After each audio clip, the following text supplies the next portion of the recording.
What's up, guys? Nethervvoid here with some more World of Tanks tank guides for you. Today we're going to be doing the Churchill VII Tier 6 British heavy tank. This thing looks awesome. I love the model on this thing. It just looks like a beast. And obviously it looked like this in real life, or they couldn't have made it this way. But I just like it because it's really detailed and stuff. It's got the tracks, for extra protection and things like that. It's really cool. But the one thing to straight off the bat with this tank is, remember how Churchill I had some issues with speed because it was built primarily as an infantry support tank?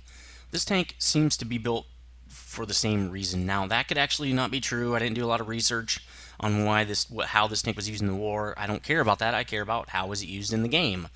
But it just seems like an infantry support tank with that speed. 20 kilometers per hour speed limit. And we'll talk about that, the rest of the stats in a second. So yeah, you're going to be pretty much plagued by really, really crappy speed in this tank, and that is probably the worst stat to have in this game is crappy speed, because the game's all about mobility, and if you don't have that, you pretty much can't play. So this is a tank game fighting other tanks, and so your tank needs to be designed as a tank, fighter against other tanks, not something that was supposed to be with infantry or something that was just supposed to fight infantry. You're not going to have a good time. So the way I play this tank is be hyper critical about the minimap. You got to watch that minimap, and you have to notice changes in the game right when they happen. I also tend to drive this tank, and somebody was saying this, and it's actually a pretty brilliant idea. I will drive this tank toward where I think there's going to be action. You pretty much get one shot at it, and then as you're approaching that target, watch your mini-map to see if you need to adjust. If you're not sure, you can kind of drive straight up into the middle of the map, because it's a lot easier to go from the middle, to one of the sides than it is to go from one side all the way over to the other side. So that's kind of how I play this tank. It's got a great gun, it's got nice pen, and nice damage, and really insane reload. And the armor profile is actually pretty nice. It's got some pretty thick armor, fully upgraded here. And I routinely get quite a few bounces with this thing. There's a couple weak points. We'll talk about that in a little bit when we talk about armor. But generally, it's pretty reliable as a heavy in that sense. Obviously, if you're facing tier 8s, your armor is going to be pointless. But as far as tier 7s and below, it has a decent time.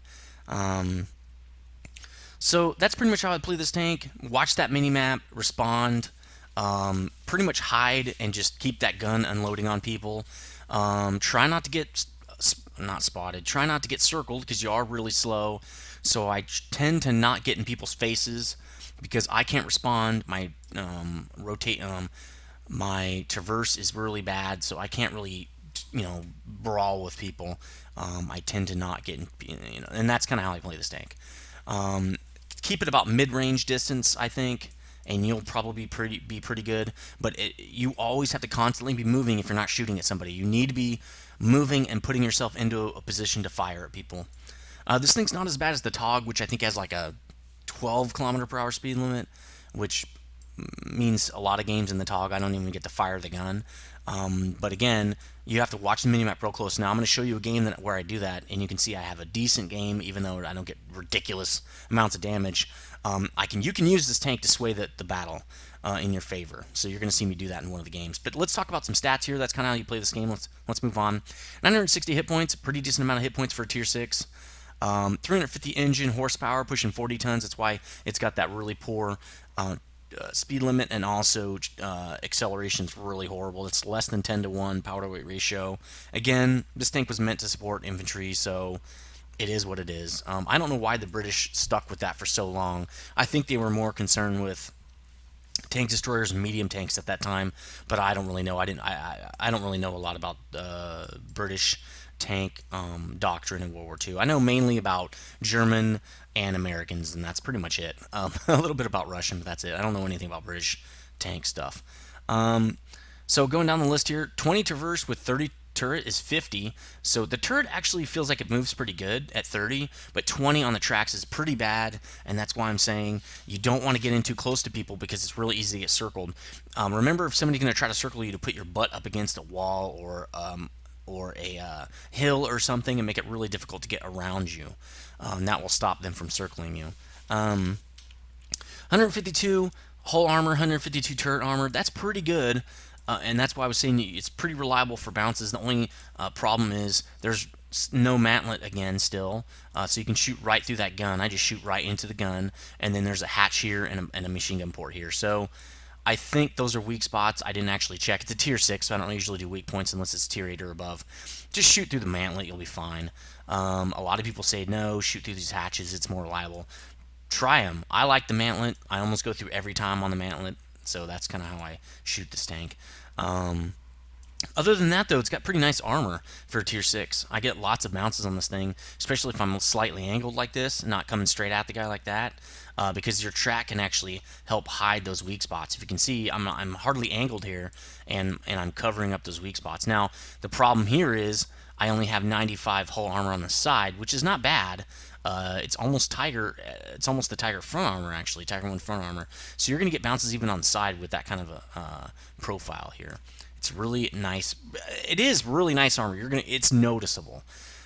So going down 360 view range, it's not bad, but it's not stellar. I guess I didn't notice any problems with it. 550 signal meter radio. I would like to have something like 700, but 550 is pretty good. It's very rare that you're going to get out of range with that kind of a radio. So let's go into modules here. You should have this radio, yeah, Church 1, throw it on immediately. That's going to help with credits and XP for spotting and radioing back positions. Modules are too heavy. That's something to know. I think you have to have the unupgraded turret. Yeah, see, so you can't get the upgraded turret until you get the track. So that's kind of unfortunate, but that's how it is on a lot of tanks. And it only goes up to 2 degrees per second. But see, that's like 10%. Right, so that's pretty good. That's a pretty good improvement. Most tanks that get 2, they're getting 30 something already. So it's like you can't even tell the difference. But 2 on this tank is pretty significant. So that's kind of nice. 300 to 350. I think you should have this anyway. Yeah, Church 1 already has this engine, so throw it on immediately, and you won't have to deal with that stupid 300 horsepower engine, which has got to be. I mean, that with those stock tracks has got to be something you want to just poke your eyes out because it's horrible. And you can see that I think this is still a tier 4 engine. That's pretty bad. I don't know why they have a tier 6 tank with a tier 4 engine. That seems ridiculously underpowered. The turret is actually a huge upgrade. This is one of the biggest differences in the tank. You go from 89 front armor. This is basically the Churchill 1's turret as far as armor profile and stuff. And it's pretty bad at 89. But when you get 152, you're going to be bouncing like pretty ridiculously. And it's very obvious if the guy has the upgraded turret or not because you can see the tracks on it and stuff. So if you see the tracks, shoot through the mantlets, your best bet, or on the side, obviously. If you don't see tracks, then you can pretty much shoot them wherever you want, and it's probably going to go through, like on this flat part. If you hit anywhere in here, it's probably going to be fine. Again, there's even a larger area where there's no mantlet here, so that's kind of even easier to get a hit. But once you get this thing, it feels pretty bouncy. As far as guns, you should start out with a 6-pounder, I believe, because you have that from the Church 1. Let's look at this. Yeah, I had to unlock. No, I have this too. Cool. Pretty sure you need. Actually, can you just throw it on right away? Let's check. You can. Sweet. So you're going to start out with a pretty awesome gun. In fact, I never even upgraded this thing because here's the upgrade: 3 pen and 5 damage. Yay! I mean, I'm not going to spend 63,000 to get that kind of an upgrade. So, in my opinion, the 75mm Vickers is fine. I don't upgrade because I try to save every penny I have. People ask, how do you have so many tanks? Well, it's because I don't immediately get a 75% crew in every tank I get. I don't buy upgrades that are really not an upgrade. They're pretty much a lateral move there. That saves me money, and that's how I can afford new tanks all the time, is because of that. I'm fairly frugal with my money, even though I have a premium account. So this is a ridiculous gun, and the pen every once in a while feels like it's not enough at 145, but it's pretty decent. That should be enough to get the job done.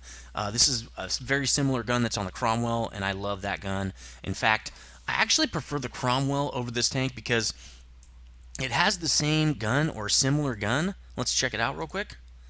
Yeah, see, 145 pen, 135 damage, 15.3 rounds per minute. The Church VII's gun is a little bit better. Actually, no, it's not. 145, 135. This thing has more This thing has more rounds per minute. So actually, this gun's better. It just doesn't have armor, but what it lacks in armor, it has mobility. 64 kilometers per hour, 20 to 1 power to weight ratio. It's actually more than 20 to 1. This tank is like two of these tanks, in my opinion. When I see this tank, no big deal, not too bad. If I see this thing, you need to take this thing out because it's going to get around you and it's going to be a menace to society, okay? So Cromwell, immensely better than the Church 3 just because armor is not as reliable as it used to be, whereas mobility is always reliable, right? It's always working just as good. It's not dependent on what is incoming. It's only dependent on you, how you're driving it. So that is what I think. I mean, if they had like where you could spend gold to change the ground and make it harder to move on, then this mobility would be a little less reliable. But every game, your mobilities is the same, whereas every time you get shot at might be different. The guy might be using gold rounds, the pen might be higher, the armor's not always reliable. Mobility always is reliable. So again, that's why I like the Cromwell better than the Church. And so, talking about speed, let's look at the research tree real quick. You're not going to get out of this slow issue even when you hit the Black Brits. 20 speed limit here. Power to weight ratio, it's going to be similar. That's the unupgraded engine, so you'll probably get something like 450 or something. It's going to be pretty much the same speed, so get used to it because the next tank, the Black Prince, is pretty much the exact same thing. Just has a couple of upgrades on it, but it's just a slow infantry style tank. So I hope you love that. But anyway, that's the modules. Let's get into some tech tree action. Hold on a sec. So here we are on the tech tree. And it's a pretty simple tech tree. You're already going to have the engines and all the radios and stuff. You're also going to have the 75mm Vickers. So you pretty much have everything you need. You're just going to get the tracks and then get that second turret. And you're pretty much done. Just shoot up to the Black Prince, unlock everything else. That's really it. It's a really simple tech tree. Okay, so we're back from research, and let's talk about consumables. It's pretty standard for HE, the rest AP. That's pretty standard for me on guns with like less than 250 pen. And small repair kit, on tiers 5 and 6 because I'm trying to conserve money. I don't feel like once my tank's on fire, I don't want to save it for 3K just because I'm trying to make money in tier 5 and 6. I'm not really trying to stay in the game as much as I am like tier 7 and above. But the repair kit does help because if you get tracked early on in the game or something, it seems like it's more beneficial. You probably could have a fire extinguisher on there just because if you do get lit on fire early in the game, you would want to put that out to preserve the game. But you wouldn't use it, I guess, necessarily if it's toward the end of the game or something like that, because I don't think it's worth it to have. For me, small repair kit's fine. I don't care that much in tier 5 and 6 if the game goes swimmingly. But tier 7 and above, I definitely care a lot more about the outcome of the game just because, you're getting to the higher tier, you have more benefits and hardly any drawbacks, and so I'm more concerned with skill at that point. Plus, I'm going to be in that tank for a long time, trying to get as much XP as I can to try to get up to the next tank. But in tier 5 and 6, it goes by pretty quick, so I'm not too concerned with it. For equipment, I don't have any, but I would probably do the standard vent rammer and, well, you'd usually go vert stab, but you don't even need the laying drive. I didn't even talk about the accuracy on the gun, which is decent. Actually pretty good. Well, it's about average, 0.36. It's actually pretty good. Aim time 2.3. That's to me average. So the gun is really good, very accurate. So you could probably go laying drive. That would help your aim time because you're going to be playing some pop-out game, and you need to make sure, especially with these fast-firing guns, they like to bloom up, and they're almost ready to fire before the reticle comes all the way back down from a shot. So having that laying drive would really help. So I'd probably go laying drive. That's probably all I would do. None of this other stuff's going to help that much. Binocs won't help because you're always moving, right? Neither would Camo Net, which you wouldn't put on heavy anyway. I don't really get racked too often in this thing, so an ammo rack doesn't seem to help too much. Coated optics might help because you're moving all the time. Toolbox would definitely help because usually I don't have a really awesome crew. But I will have an awesome crew by the time I get to tier 7, so I can probably ditch the toolbox at that point. Toolbox mainly helping repair their tracks is really why I would have it. A lot of people say, I've been hearing lately, that they think vents is a bad idea. They favor something like a vert stab laying drive combo to really get that aim time down. I don't know if I agree with that just because if you stack that with BIA, to me, that is a better overall increase from with everything on your tank, stuff that you're not noticing all the time. You notice the aim time on a gun a lot, and so people, I think, focus in on that kind of stuff. Or you notice the diverse a lot, but what you don't notice is how your entire tank's improving just generally while you're playing the game. Faster top speeds. I think I'm not sure if we can confirm that or not. A lot of people have an issue with that. Definitely quicker acceleration. Your power to weight ratio is higher. There's a lot of things that are just your whole tank is just much more awesome. So I've read some posts lately, and I'm still sticking with the Brothers in Arms vents.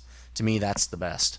I just don't think the one-offs give you enough bonus to really care. Like the what's that skill, the clutch braking, wouldn't really help this tank because you only have 20 traverse, so it adds like a certain percentage. You get like two more degrees per second. It's not worth it, you know. I'd rather have a vent, or I mean Brothers in Arms, which the issue there is it takes up 5 slots, so it's 5 specific things versus the 5 slots, and I can't think of anything off the top of my head other than maybe 6 cents that would be comparable to Brothers in Arms in this case. Maybe having the gunner have the snapshot, but that only helps. It doesn't help all the time. It only helps while your turret's moving. So if you're just driving and not turning the turret, I don't think snapshot's working. So it's not a vert stab. It's not the exact same as a vert stab. So again, in my opinion, Brothers in Arms is just better. But anyway, let's enough kind of shop talk about the equipment, since it's not a tier 7 or above where I would put equipment on this thing. So we pretty much talked about everything. Your crew, now your crew's going to look pretty awesome. You can see, let's just look at the commander. That's where you can look to see just the raw skill of your crew. 97% is pretty good.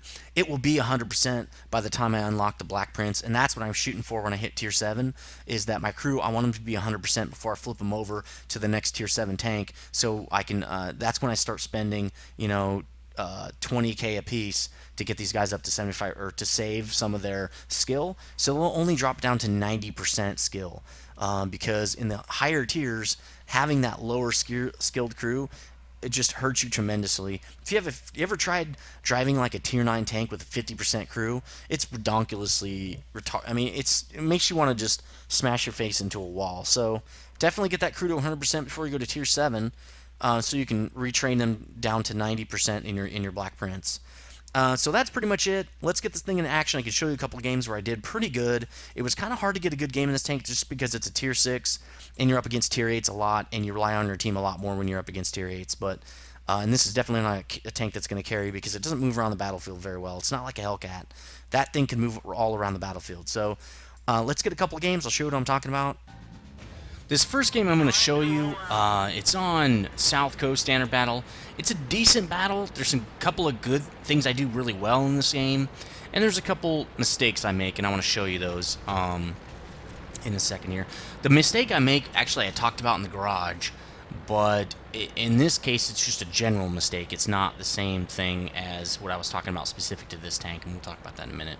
So I'm just trying to get into position here. I'm going to go the 9-0 line. This is pretty good for this tank, especially since we're trying to rely on the armor here.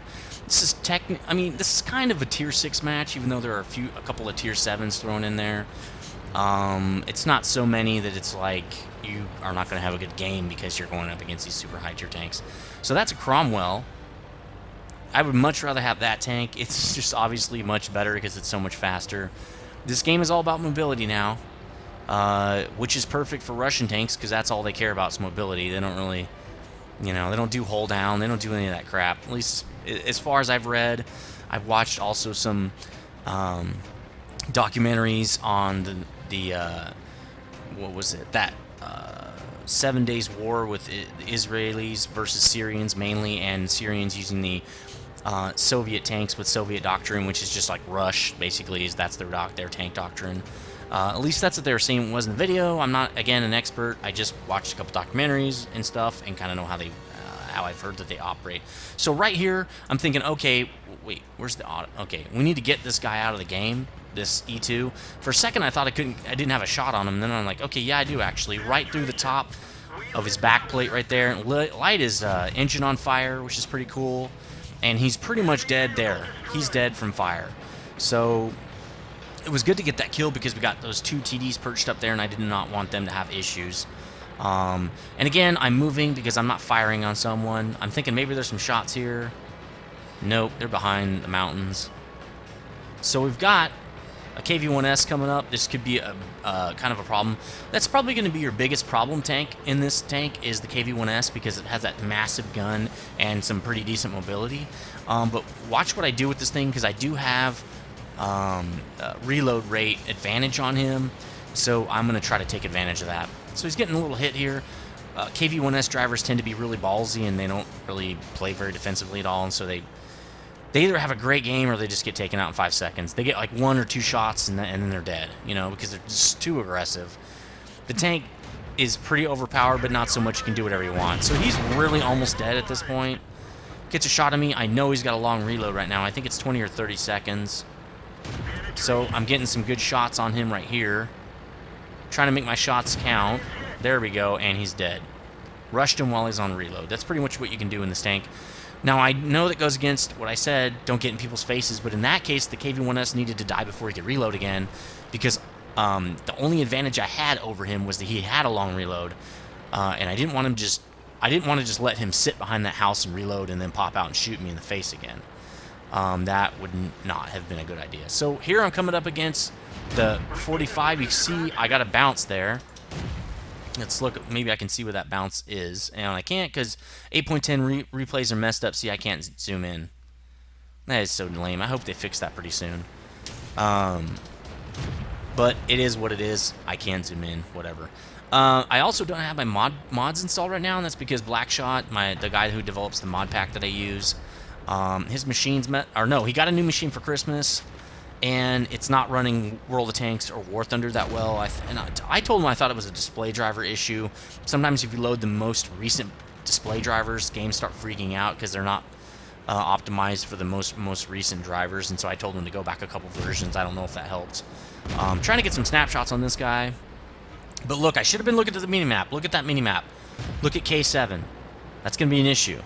Okay? Shouldn't have been screwing around this guy. Or if we did, we should have jumped out and just killed him instead of screwing around. What I thought I was going to be doing is just waiting for the north and the west there to just kind of crush those guys and get into cap. We're up 5 tanks. It shouldn't be that difficult. And we did end up winning this game, but you're not going to see the whole thing. But that is pretty much my one mistake. Now, that's a mistake in any tank, not just this tank. I was watching the minimap where I thought I should be. I should have been watching the entire minimap because, well, you'll see. And that's the only really big mistake I made in this game. But generally, I'm watching the minimap to see if I need to change course. But right now, I feel like this is an okay course of action. Kind of waiting for the rest of my team to win. Again, you're not going to be moving around a lot in this map just because, you know, you don't have a lot of speed. So pretty much wherever you go, that's where you're going to end up. So we're doing fine here. We got plenty of dudes. There he is. Oh my god, this is a huge problem. I noticed the Hellcat.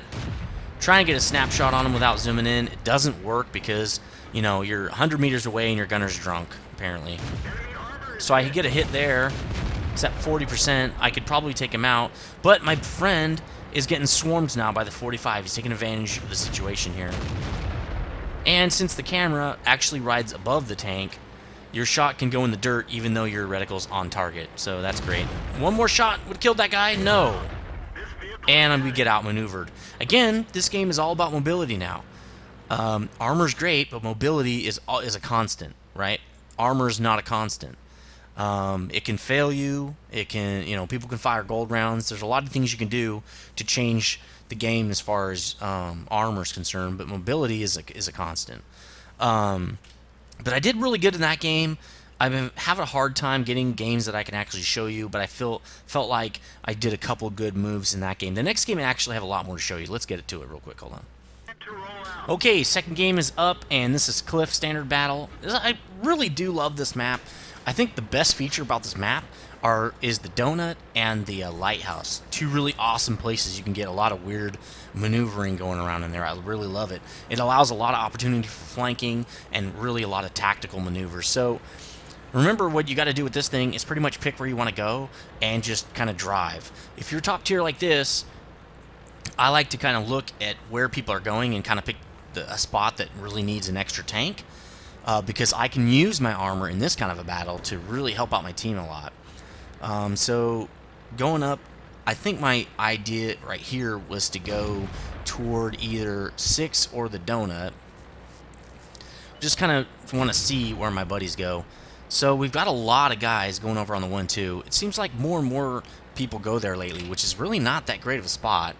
I don't know why people go there. It's really not. You can't. I guess because you can just fire your gold rounds right in people's face without thinking. There's no way to flank there, really. So I really don't know what people are thinking. I remember back in the day, like 1 or 2 people used to go there, and that was it. And it was sometimes hard to get people to go there and at least defend. But the best way to win was to go for the donut. If you had the donut, you pretty much won. Now, look, we've got 1, 2, 3 heavy tanks, 4th going in there, and 3 TDs. So we've got 7 tanks on one line, and we have all this other space to cover. So it looks like there's 2 TDs going up to the 5-6. They can also probably cover the donut from there. So I'm going to go the 9 line with this, what is this thing? It's one of those new KV-220s. So ELC's up there with a Jackson. That's not going to be fun. But yeah, this is a KV-220. It looks like we're going to be facing a Jumbo and an M4. Not really concerned. We have our Scout up there. That's pretty cool. This should be pretty easy. We've also got a TD. Nope, now they've got 3 tanks. Somehow the KV-220 just got nailed. Probably from an M4. The M4 probably has the HE gun or something. So there's huge damage on these guys. 150 damage on these lower tier tanks is just ridiculous. On tier 5s, it's ridiculous. I probably shouldn't have fixed my track right there. That was probably not a good idea. Wasn't that far out in the open, and I wasn't really getting hurt too much. Probably wasn't a good idea. I was a little concerned. So I'm kind of worried about... I was worried about the donut there for a second. Yeah, now I'm really getting worried about the donut. I'm watching the mini-map right here, and that's what you have to do in this tank. You can see I'm constantly watching the mini-map. Even though I did not watch it as well in the previous game, definitely you need to watch the mini-map. We're down 3 tanks now because it's really because of the guys on the 1-2 line. This game is heavily dependent on your team. It's not... Stats do matter, and you actually do matter on your overall stats. You just have a small weight to the overall game. And that part of that is so that people that are bad at the game keep paying. Because their win rate, they win some, they lose some. And that's going to happen no matter what, just because you're only 1 out of 15 tankers. So you don't have a lot of ability to change the game by yourself on average. So I see this guy coming around. I'm so glad I'm here to help. Let's get a shot on him. And again, these tier 5s go down like flies. Look, 380 hit points. That's 3 shots for me, no problems. He's almost dead. I tracked him, and boom, he's dead. PZ-34 can really ruin your day if you can get behind him. So I gave this guy a little extra room to breathe, that Jackson. He's playing around with that ELC, but an M4's coming in, probably that one that got really hurt. Hopefully I can get around. Oh, good, he's dead. So the Jackson takes up the M4. So the ELC's probably reloading right here. And there it is, big hit. I don't think that was the ELC. I thought he had a 400 damage gun. So here's the M7 trying to pull up on me. I get a bad shot. He's real lucky right here. I don't know what he's thinking. Maybe he didn't think I would notice him. Boom, he's dead. I saw the minimap, dude. I watched that minimap.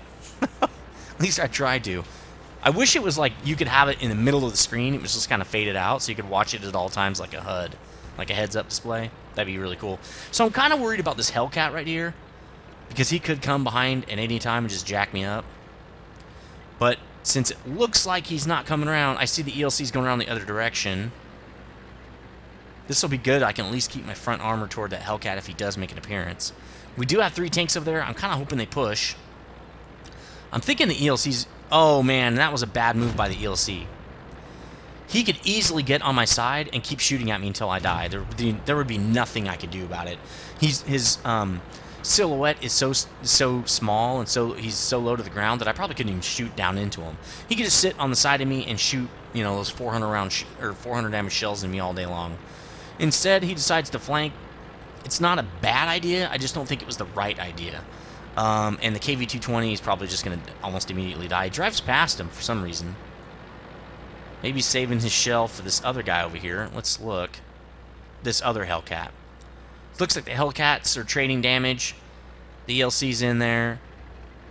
This should be a no-brainer. The red team should come out ahead on this. I don't know what's going on. The Hellcat looks like it rams the ELC. ELC does kill the Hellcat. That is good. Now it's a T-50. Well, these tanks are almost dead now, so that's, I don't know. KV-220 should be able to beat them.